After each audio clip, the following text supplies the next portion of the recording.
Suposo que hi ha com moltes coses, moltes preguntes, però a mi sempre m'agrada començar preguntant-vos als directors com és una mica el procés des de que trobes aquestes cintes en el cas d'aquesta pel·li i com has estructurat això com en un documental després d'una investigació que crec que ha estat molt llarga. Sí, sí. Bueno, hola, ¿qué tal? ¿Cómo ha anat això? Sí, pues la investigación fue bastante larga. Yo encontré este libro, El cancionero, que aparece en el primer plano de la peli, que luego es el que seguiremos. Lo encontré en una librería de viejo en Barcelona y yo no conocía Cantacrónaque, no conocía nada sobre el viaje, pero enseguida pues ahí en el prólogo ya contaban que ese libro era fruto de un viaje y que había unas grabaciones. Y me pareció interesante tratar de recuperar esas grabaciones. Conocí a Margot, que era una de las que hizo el viaje a través de internet, y estuve hablando con ella así durante meses, me fue contando cosas y tal. Llegó un momento me dijo, bueno, tienes que hablar con Emilio, que es el narrador de la película, que vivía en Turín. Y fui a ver a Emilio a Turín y me dijo, pues sí, las grabaciones existen, pero está en una fundación que no tiene fondos, ha cerrado y por tanto no se puede acceder a ese archivo sonoro. Entonces durante mucho tiempo pues sabíamos que ahí había una especie de un tesoro que podíamos imaginar lo que contenía, pero no lo sabíamos. Y entonces durante mucho tiempo estuvimos investigando otros archivos para completar toda la historia, ¿no? Que era pues el archivo de Estado en Turín con todo el tema judicial, el archivo de Einaudi, que era el editor que había publicado el libro. Estuvimos buscando las fotografías que estaban perdidas porque no estaban en este fondo de Turín, sino que las había hecho Lionello y nadie tenía contacto con él. Había gente que había investigado esto, pero no había dado nunca con Lionello. Y yo finalmente, cuando llevamos como 3 años así investigando, di con él a través de unos créditos que aparecía su nombre al final de una obra de teatro y conseguí contactar con él. Me dijo que el archivo de las fotografías estaban perdidas. Entonces durante mucho tiempo, una vez que teníamos unas grabaciones que no podíamos acceder y unas fotografías que estaban perdidas. Y unos productores preguntando qué pasaba con eso. Y entonces, pues bueno, también fue la manera de pensar la peli, cómo haríamos la película si no teníamos esas fotografías. Bueno, nos puso ya en un lugar para pensar cómo hacerlo. Igual si lo hubiésemos tenido todo al principio, pues la película sería diferente. Y luego vino el trabajo también de buscar a los testigos que habían, o sea, quienes habían puesto la voz en las grabaciones, ¿no? Y lamentablemente, con la ayuda de Alberto Carrillo, que es el historiador que aparece, él había conseguido localizar a unos cuantos, pero la mayoría habían fallecido cuando nosotros ya podíamos rodar y buscarlos. Aún así que sí que encontramos, bueno, a Asunción Carandale, también otra secuencia que rodamos en Asturias y que no aparece en la película, con Selica, una mujer que era de la sección femenina en Asturias en aquel momento y que estuvo presente en el encuentro que hubo. Y nada, con todos estos elementos pues ya completamos todo el mapa de información y luego el rodaje pues ya la gran mayoría fue en el 2022, aunque hubo partes que se anticiparon porque había que cubrirlas o cosas así. Y con toda esta información y esta investigación, ardua investigación de encontrar todo esto, ¿cómo ha sido el proceso de darle forma en un documental? Es decir, creo que es un documental que ahora lo hablábamos, ¿no? que genera muchos paralelismos todo el rato entre el archivo y la actualidad o lo que rodáis y rima muy bien con el pasado y secuencias entre la misma peli que va rimando. ¿Cómo ha sido este proceso de darle forma al documental? Sí, y entonces cuando ya tuvimos el acceso al archivo nos dimos cuenta de que queríamos no hacer una película sobre el año 61 y sobre ese archivo, sino que lo que tenía sentido era pensar ese archivo desde el momento en que nosotros lo estábamos recibiendo, ¿no? Cómo dialogaba eso, esa pregunta que os avanzaba un poco al principio, ¿no? De qué hablaban esas canciones y de qué nos hablaban a nosotros.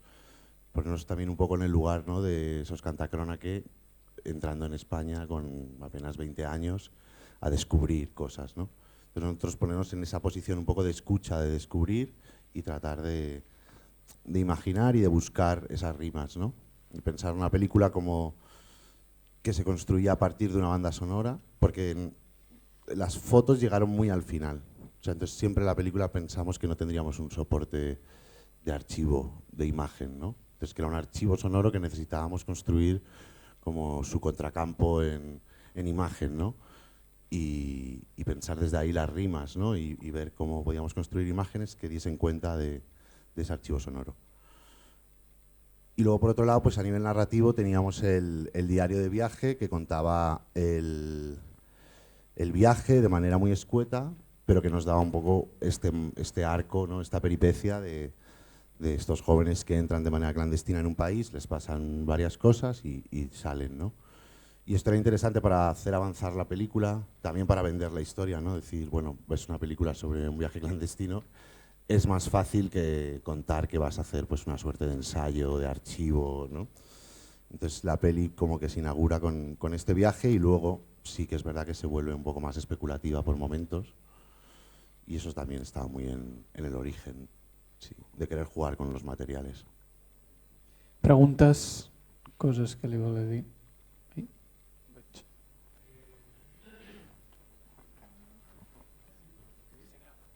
Vale. Hola, felicidades. Me gustó muchísimo la secuencia de los mineros cantando en la ronda y quiero saber si puedes develar un poco los secretos de esa puesta en escena. Sí, esa secuencia, la verdad es que a mí me ha dado para pensarlo con mucho después de haberla hecho y de verla proyectada y ver la reacción también en el público con esa secuencia, ¿no?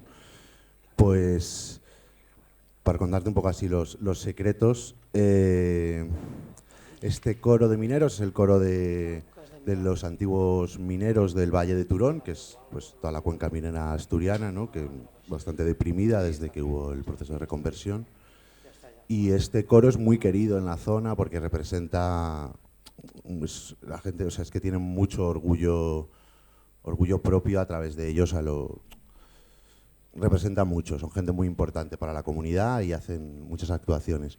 Pero ellos siempre hacen actuaciones vestidos de mineros, con los frontales encendidos y en formación, ¿no? Todos uno al lado del otro. Y claro, eso cinematográficamente era muy difícil de rodar, era como muy solemne. Y yo les tenía que convencer de que no podían ir vestidos de mineros porque las minas estaban cerradas. Y estábamos contando que las minas habían cerrado. Entonces les tuve que convencer de eso y convencer de que cantasen de una manera que ellos no están acostumbrados, que es a la manera de los coros portugueses. En realidad los coros portugueses cantan así, de esta manera. Los coros portugueses también tienen versiones de este cancionero, pero a nosotros pasar por Portugal no entraba en el recorrido de los cantacrónaque ni en el nuestro. Pero sí que cogimos una idea que fue esa manera de cantar. Y luego la otra cosa que determina un poco la secuencia es el espacio, que cuando yo hice las localizaciones en un viaje previo que hice por la zona, yo había localizado el Pozo Santa Bárbara, que es el pozo pues más, bueno, de los más conocidos, y está un poco rehabilitado. Pero bueno, yo lo vi, estaba vacío, seguía teniendo algunas de estas máquinas grandes, los ventiladores, ¿no? Y los motores de las jaulas. Pero cuando llegamos a rodar, meses después, habían montado una exposición de arte contemporáneo. Y había unas esculturas así de 2 metros, fosforitas, y no se podía rodar, y teníamos que rodar a la mañana siguiente, porque nosotros íbamos viajando y rodando las secuencias, entonces era todo un poco, a nivel de producción, atropellado. Y entonces hubo como un comité de crisis de tratar de encontrar una localización alternativa y nos dieron permiso para grabar los exteriores del Pozo Figaredo, que es el pozo que se ve finalmente, que es por donde pasea el sonidista. Y convencimos al tío de seguridad de decir, bueno, ya que estamos aquí haciendo exteriores, podríamos entrar. Y él dijo, bueno, no habéis visto nada. Y entonces sacó una maza, rompió el candado del pozo, bueno, del sitio donde se ve, y lo abrió. Y ese sitio llevaba cerrado durante años. Los 2 personajes que entran al principio andando solos, ellos trabajaban ahí. Uno era el que manejaba el el ascensor, la jaula, y bajaba a sus compañeros y él estaba ahí en una cabina que sale como naranja, y él estaba ahí y estuvo durante toda su vida allí trabajando. Y hacía 20 años o más que no había vuelto a entrar ahí.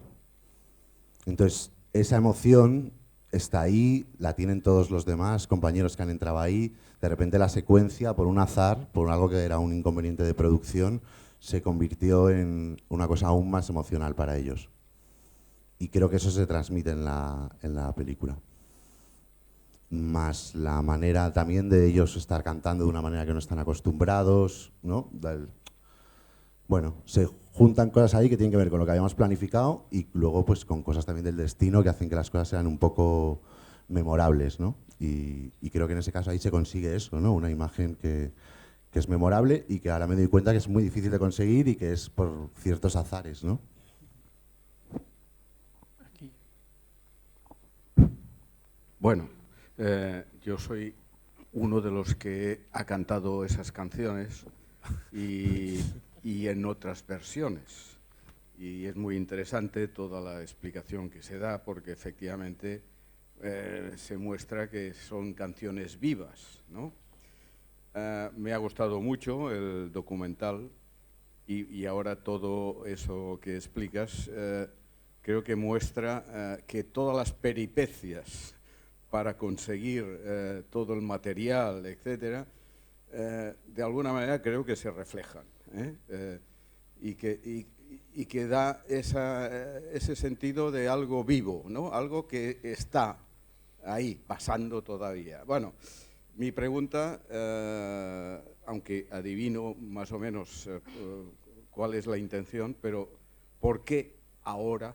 ¿Por qué una película así? ¿Cuál es el interés político y sociológico, histórico de hacer un documental así? Gracias. Sí, pensé que me ibas a decir que eras uno de los mineros. Como hay tantos, digo... A ver. La vieron ellos en Gijón y entraron a la sala vestidos de mineros y tal. Hacer una peli así, claro, la hora es una cosa un poco... Porque la hora de hace 10 años, cuando yo pensé que podríamos hacer una película sobre esto, y que no pensé que tardaríamos tanto en hacerla, pues nosotros pensábamos, por ejemplo, que lo que íbamos a retratar era pues todo lo que estaba pasando en la calle en ese momento, un montón de luchas de muchos tipos, ¿no? Desde los estudiantes, sindicatos, movimiento feminista, un montón de cosas que estaban pasando, bueno, todo lo que estaba pasando aquí específicamente en Cataluña. Todo eso pensábamos que formaría parte de la peli de una manera más intensa. Pero en estos 10 años de proceso, hasta que la peli la vemos hoy aquí, pues el paisaje con el que dialoga la película cambia totalmente, ¿no? Entonces es algo que también como cineasta tú no puedes controlar, ni tienes que aspirar a eso, ¿no? Que la actualidad a un documentalista pues se le escapa entre los dedos. Siempre vas a llegar tarde si estás respondiendo a algo concreto. Evidentemente hay unos intereses por los que haces una película así, ¿no? Pero el diálogo con el presente, bueno, esperemos también que la peli se pueda ver dentro de 20 años, ¿no? Y dialogue también dentro de 20 años de otra manera. Pero es evidente que sí, alguien que está poroso a las cosas que están pasando ahora en este país y en el mundo y tal, pues la película tiene esa vocación, ¿no? De tender puentes y lanzar preguntas, ¿no? Más que respuestas. No sé si te contesto del todo, me escapo un poco. ¿Més preguntes? Más que una pregunta, es un agradecimiento. Me lo he pasado muy bien con la película. He tenido una alegría muy íntima cada vez que el pasado, por ejemplo, cuando están el grupo de niñas cantando Las Caramellas, creo que es Puigcerdá, ¿no? Bueno, es igual, da igual. La alegría que me ha visto que entre las imágenes del pasado y las del presente, y a la vez una cierta tristeza por la fragilidad del presente que tenemos, ¿no? Hay un momento que hay una locución de radio que la vamos oyendo mientras el coche circula iba diciendo Meloni en Italia, no sé qué, los de Vox aquí y tal.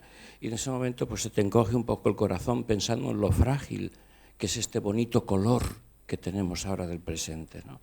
Pero de todas maneras, bueno, aquí estamos. Y esas canciones tan bonitas pues nos han llegado a todos.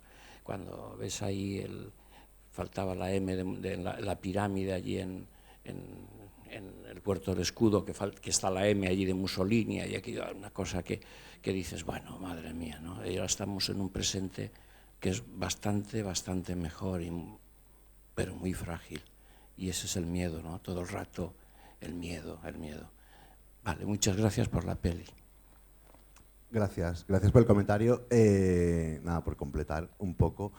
Sí, pero el miedo y de alguna manera también la peli no pretendía, ¿no?, quedarnos en una... Si algo pretendes también abrir algo de esperanza o algo de... ¿no? Miedo, evidentemente, sí, pero no creo que... O no me gustaría que fuese como la idea que la peli te fija, ¿no? Pero sí, te entiendo perfectamente. Y, por ejemplo, hacías alusión a la grabación de radio. A mí me apetecía hacer esa secuencia porque eran las noticias que nosotros estábamos escuchando en la radio en ese momento, cuando estábamos rodando la película en 2022.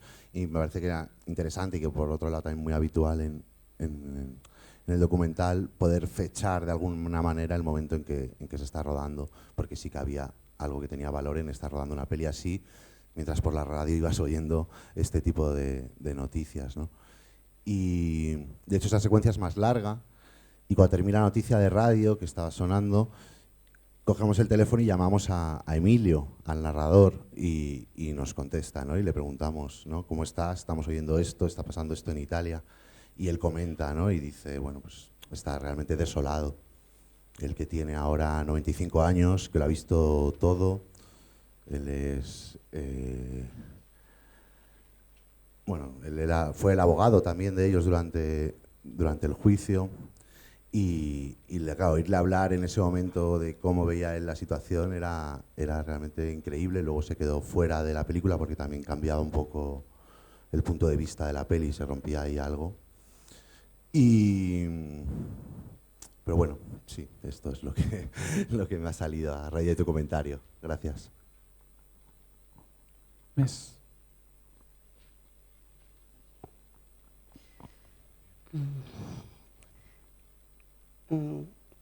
Desde el principio he tenido la sensación que hace años pues quizá no habría tenido, de que es necesario volver a explicar. Cuando tú hablas de la relación con el presente y tal, ese diálogo, pues continuamente mi cabeza decía, veía lo que estaba ahí, lo que escuchas ahora cada día, todo lo que se desmiente, todo, y la necesidad de volver a explicar, así que me ha parecido muy, muy presente. Sí, bueno, con lo que dices esto es de explicar, gracias por el comentario. La película está dedicada a mi hijo. Mi hijo, en estos 10 años nació mi hijo, Marcel. Tiene 7 años ahora.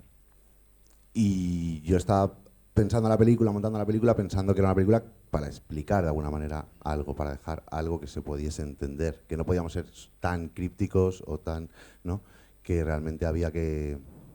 Y creo que eso se traduce un poco en la forma final que tiene la peli.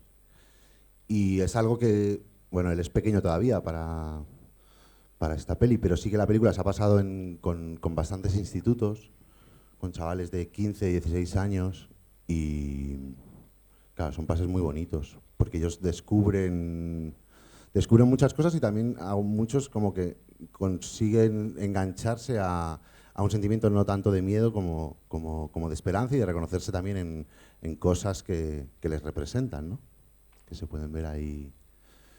Y creo que si algún valor tiene la peli o el gesto, pues ese a mí me emociona especialmente.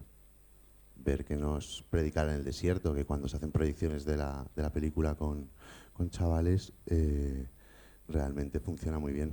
Y creo que de alguna manera pues hay un eslabón ahí en esa cadena de transmisión, ¿no?, que es lo que se cuenta, de cómo estas todas estas historias a través de las canciones populares pues se van transmitiendo por generaciones, van mutando y siguen manteniéndose con vida. Y si nosotros hemos podido pues recuperar este archivo y darle un pequeño empujoncito para que siga circulando, pues ya nos damos por satisfechos. Al final íbamos a llegar. Més preguntes? Sí? Hola, ¿qué tal? Felicitats por la película. Hay dos escenas que quiero que me expliques o que quiero que aclares, ¿no? Una es una escena sobre la lucha social, una alegoría sobre la lucha social donde salen noticias de Cataluña. O he entendido yo que era Barcelona, ¿no? Y la otra escena, que también es una alegoría o una reivindicación antifascista, es la escena que hay una oficina donde se les explica a unos inmigrantes que tienen que ir erguidos, que tienen que ir orgullosos. Yo creo que estos dos mensajes los has incluido en la película de una forma muy consciente.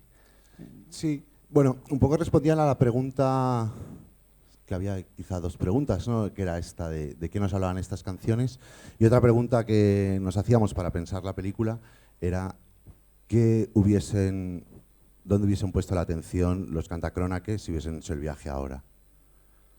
Nosotros escuchando su archivo sonoro veíamos cuáles eran los temas, ¿no? Que ellos van a Montjuic a documentar cuáles son las condiciones de vida de la gente, hablan en Bilbao también sobre las condiciones de vida de la gente. Nos encontramos ese tipo de archivos que exceden lo musical y que hay un interés suyo en ciertos temas, de alguna manera. Bueno, el viaje era una operación política y cultural, ¿no? Aunque ellos lo presentan al principio de la peli, el primer audio se inaugura con su defensa, digamos, en el juicio. Eso no es el juicio, es la rueda de prensa que hacen, pero el argumento es el mismo, ¿no? Nuestro trabajo es un trabajo objetivo, es un magnetófono el que registra, pero evidentemente pues todo el que hace, en mi caso, documentales, que es muy parecido a lo que hacen ellos, sabes que hay, ¿no? Una elección en el qué, ¿no? En qué te vas a fijar. Ahí ya estás haciendo una selección. Entonces nosotros, poniéndonos en el lugar de qué harían los cantacrónaque, pensábamos que les interesaría retratar ciertas cosas. En el caso de Cataluña era evidente que era uno de los sitios del Estado donde seguía habiendo este tipo de manifestaciones en las calles. Quiero decir que si no existen no las puedes rodar.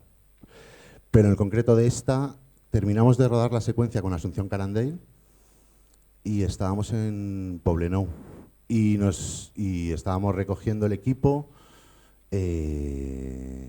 y entonces no sé por qué alguien me avisó que habían cortado la diagonal porque había una visita del rey. Y entonces fuimos allí con el equipo, ya el sonidista se había ido, íbamos ahí en precario total para rodar esa secuencia. Y cuando la vimos en la sala de montaje, a mí sí que me funcionaba, tampoco la secuencia explica, ¿no?, contra quién se manifiestan exactamente. En este caso pues era una visita del rey. Sí que se oyen algunas consignas, pero no tienen como mayor importancia.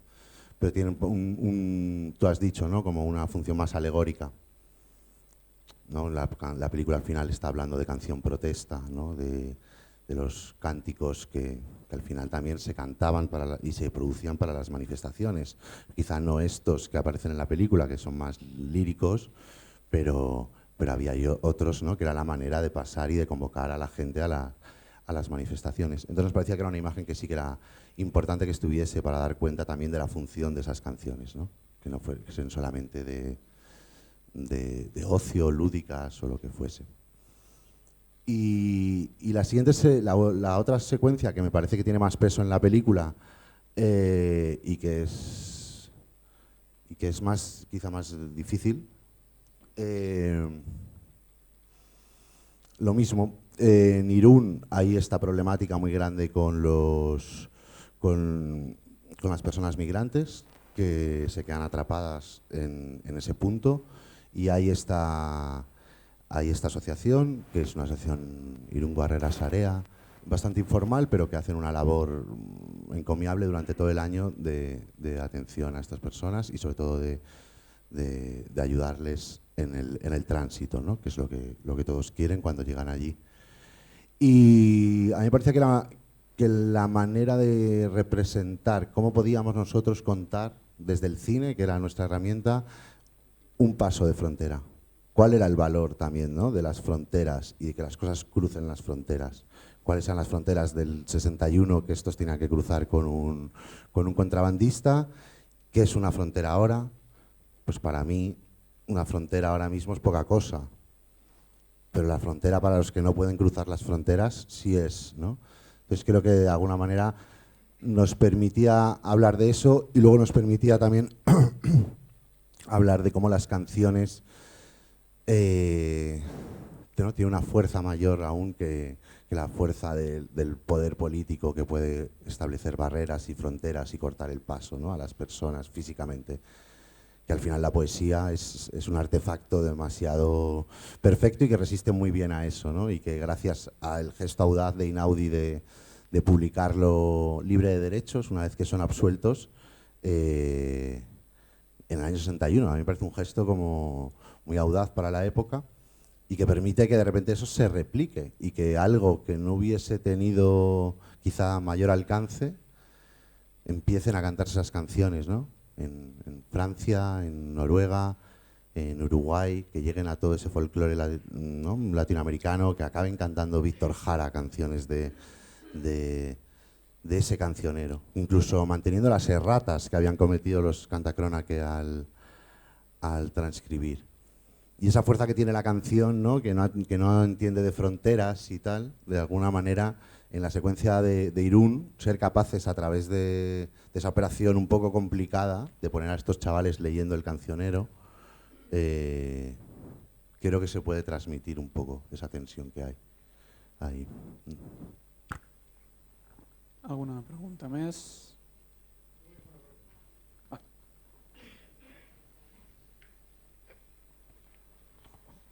Pensava en la possible diferència entre la vostra sensibilitat plurinacional o pluricultural, diguéssim, de l'estat espanyol respecte a la sensibilitat, a la possible...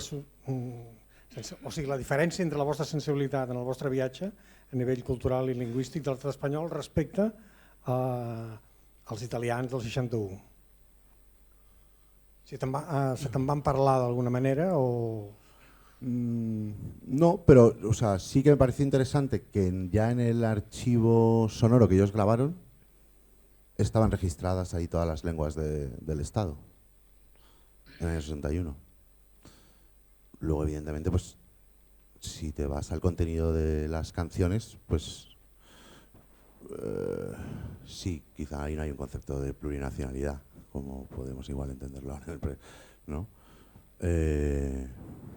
Pero sí, a mí me pareció muy rico cuando escuché el archivo sonoro que estuviesen todas estas lenguas y de alguna manera ese diálogo en pie de igualdad de todas esas lenguas en la película también se trata de reproducir, pero que estaba ya en el archivo original del 61. Pero sí, concepto de España del 61 y el concepto contemporáneo, pues... También la película no trata de ser un paralelo, o sea, evidentemente hay un paralelismo entre el 61 y el presente, pero no lo querría que se entendiese como una analogía, ¿no? No estamos haciendo analogías. Aquí hay como cosas que nos recuerdan, que nos riman, que ponemos en relación, pero no tiene nada que ver con comparar el 61 con el 2022 o el 2025. Allá darrere hi ha una. Hola, mira, yo tal vez esté un poco confundida, pero a ver si he dado en el clavo. Ha sido un viaje retrospectivo y todas las canciones de protesta con el corazón encogido, como han dicho por aquí, que dices, ¿qué es esto, no? Pero ha sido un viaje en el pasado, ¿no? El corazón encogido, iba apareciendo lo que íbamos viendo, las canciones más o menos recordabas o habías oído. Pero es lo que yo quisiera saber. El final de la película, era como, en lugar de ir al frente, que ibas hacia el camino adelante, me ha parecido ver que era como el regreso del viaje, como si el coche viniera al revés. Entonces ha sido maravillosa la última canción, poética, tranquilizadora, como que dejas el pasado en el recuerdo y la emoción de la esperanza adelante, ¿no? Por eso me ha dado la sensación de que el camino era al revés, que no avanzabas en búsqueda del pasado, sino que venía el coche hacia acá. No sé, ¿eh? Sí, es interesante esto, me interesa. Me ha parecido, ¿eh? Es el plano, dices, en blanco y negro, el sí, último plano. Y que van apareciendo todos los rótulos de los que han intervenido, ¿no? Como diciendo, Sí. adiós, que vamos hacia otro destino con esperanza. Y la canción, que no sé, o las canciones de una poesía, de una, bueno, algo divino, ¿no? No sé, muy bonito. La última canción ha sido el broche de oro. Qué bien, gracias. Sí, el plano, claro, el plano final, claro, ellos dicen, en realidad nosotros lo que estamos haciendo en la película es filmar un poco la película a modo, digamos, ellos escriben un diario en cada sitio que van, que son unas pocas frases que cuentan algunas cosas. Nosotros lo reducimos aún más para que entre en la película, pero sí que a la hora de rodar, la película está rodada así, de manera muy fragmentaria, casi como si fuesen unas notas en un diario que hacen aquí, luego en otro sitio, luego en otro, pero que no se establece tanto la continuidad. Y el final del diario, lo que leen estos chavales en Irún, la última frase es como dice... corremos veloces por las carreteras de Francia, ¿no? Como algo así, ¿no? Como con una renovada libertad que habían recuperado.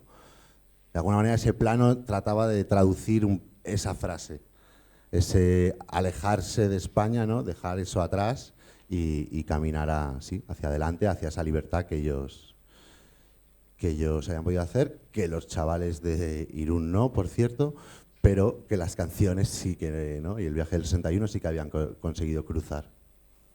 Y por eso está rodado así, y de hecho hay como esta pequeña trampa que está filmado por nosotros, pero está presentado en la película en blanco y negro, que es el único plano filmado, digamos, en la actualidad que está en blanco y negro. Y sobre él aparecen los créditos muy largos para que en la película... para que haya ese tiempo un poco de asimilar la película y luego de poder conectar cosas que en la película eran capas de información que pensábamos que iba a ir en contra de la emoción, ¿no? Que no era tan importante saber quién estaba cantando, quién estaba hablando en cada momento, pero que en ese plano, en esos créditos largos, ibas a poder reconstruir un poco, ir uniendo un poco las líneas entre los diferentes puntos que habíamos propuesto durante la película. Pero me ha parecido muy bonita tu interpretación, gracias.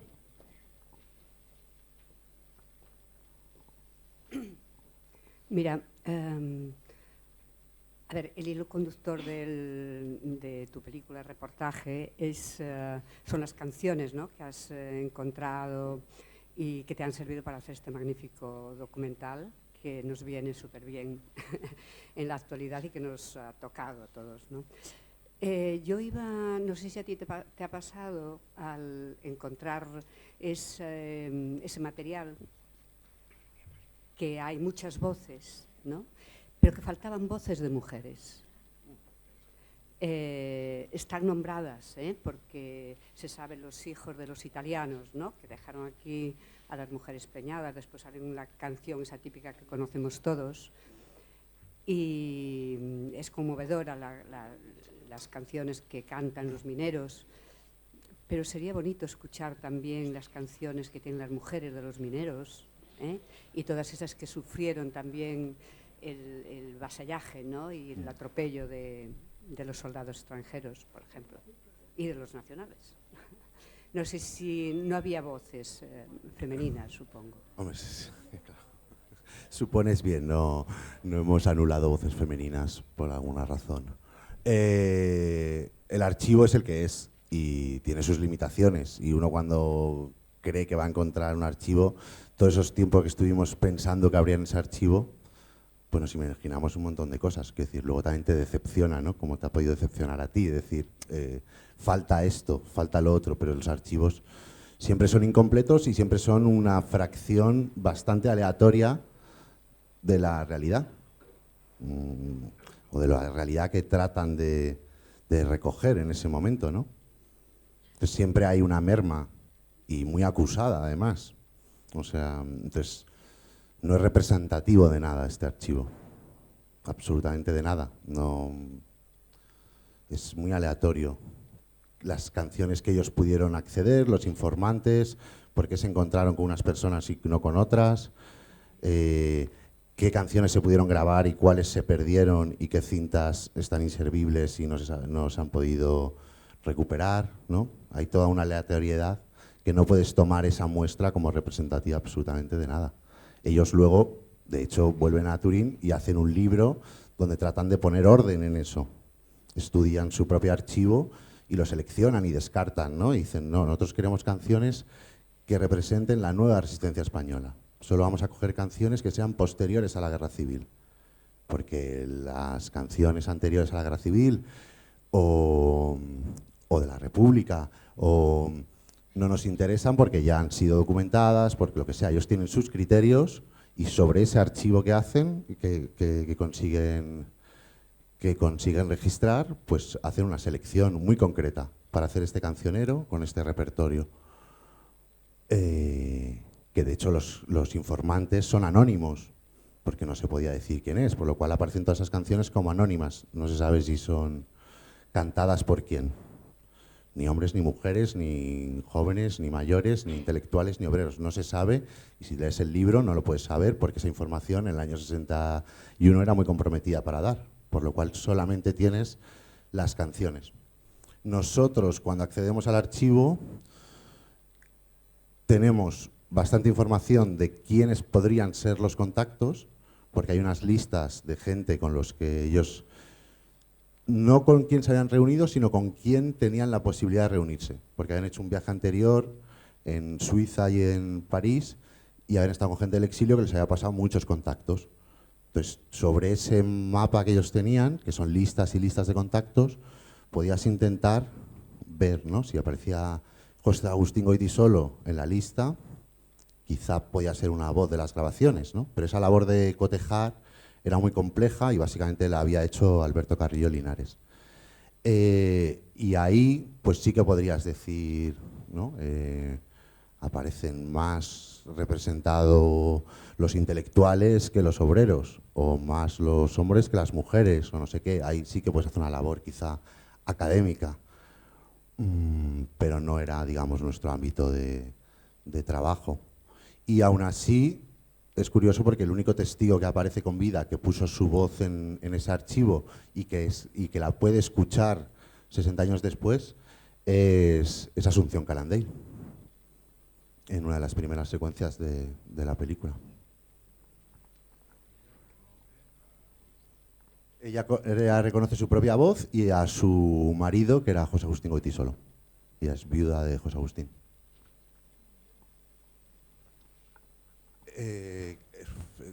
Claro, está sí, Asunción, de hecho no llegó a ver la película. No llegó a ver la película terminada. Su hermano sí, que estaba en la secuencia con ella cuando estábamos rodando, pero por cosas de montaje, digamos que no aparece en la secuencia, pero ahí estaba. Nos contó muchas anécdotas también. Y Asunción sí aparece al final en el In Memoriam, con Lionello, el fotógrafo, que sí que pudo ver la película terminada, y Margot, que fue la primera persona que yo contacté y que cuando la peli aún era un proyecto y todavía no habíamos rodado, falleció, y por eso ya no nos dio tiempo a que estuviese en la película. Y eso también da cuenta un poco de las urgencias a veces con las que tienes que trabajar cuando trabajas con estos archivos que hace ya pues 60 años y que es difícil intentar que no se pierda ese pequeño hilo de memoria, ¿no? Que al final son las personas los que lo tienen, y si no llegas a tiempo, pues no queda registrado. Jo crec, per anar acabant, yo creo que todos los documentalistas, creadores, directores, os lleváis siempre algo de las pelis con vosotros, y dentro de 20 años recordarás, hostia, sí, cuando hice el documental de la Marsellesa, ¿con qué te quedas? ¿Qué te llevas de esta película para ti? Sí, pues mira, yo la mayor lección que tuve haciendo esta película fue cuando estuvimos en Guadalajara, que es una secuencia que rodamos antes de cuando aún no teníamos toda la financiación para hacer la película, pero estaba viendo estas exhumaciones en Guadalajara que nosotros queríamos cubrir, pensábamos que podía tener interés y entonces nada, estuvimos allí pasando unos días con la gente de la RMH, documentando su trabajo y bueno, básicamente en la secuencia se cuenta de manera muy esquemática, ¿no? Pero básicamente eso es lo que está pasando ahí. Y también hay un puesto donde están tomando muestras de ADN a los familiares que van a intentar reconocer a los cuerpos tanto tiempo después y tal. Y también hay mucha prensa que no sale en la película, ¿no? Había muchísima prensa y era muy difícil, ¿no? Porque está como todo el mundo generando como imágenes para el presente, para la actualidad, para el telediario de esa tarde o de esa mañana o de lo que fuese. Y era muy difícil encontrar la calma para hablar con la gente y con Toñi yo me la encontré en un restaurante, la había visto por el cementerio, en la carpa, no sé qué, y le pregunté y le dije, oye, estamos haciendo esto, me gustaría escuchar tu historia. Bueno, me presenté. Y claro, evidentemente ella pues dijo, ¿quién es este tío que hace aquí? Y no le dio más importancia. Y entonces fue difícil rodar allí y tratar de dar cuenta de qué estaba pasando ahí, de la intensidad de lo que estaba pasando sin caer en lo informativo. Y una tarde estábamos allí y Toñi dijo, bueno, estamos aquí, lo podemos hacer si queréis. Y entonces hicimos rápidamente, preparamos el plano y yo solamente les hice una pregunta. Les dije, ¿sabíais que el cuerpo estaba en esta fosa? Y a partir de ahí se desata todo un monólogo de ellas dos que van completando una historia, rompiendo un silencio de años que a mí me conmovió mucho y me conmovió mucho, me pareció que era una generosidad increíble la que ellas estaban teniendo de compartir eso con nosotros y me di cuenta que cuál era mi rol también ahí. Quiero decir que al final era una película en la que nosotros teníamos que salir a escuchar, ¿no? Que no era una película de una tesis o de mucha información, sino que teníamos que encontrar que esos momentos donde nosotros nos poníamos a escuchar y a ver por primera vez y que nuestro trabajo un poco de cineastas era encontrar las situaciones y dejar que las situaciones también tuviesen lugar, ¿no? Que llega un momento en que ya no puedes intervenir más y tienes que aprender a dejar que las cosas sean lo que han querido ser, ¿no? Para la película. Pues Pablo, muchas gracias por la peli, por estar aquí. Un fort aplaudiment per ell, por favor. Gràcies. I també un aplaudiment per l'Oriol, per l'actuació musical que hem tingut al principi. Moltes gràcies i ens veiem a la propera. Merci.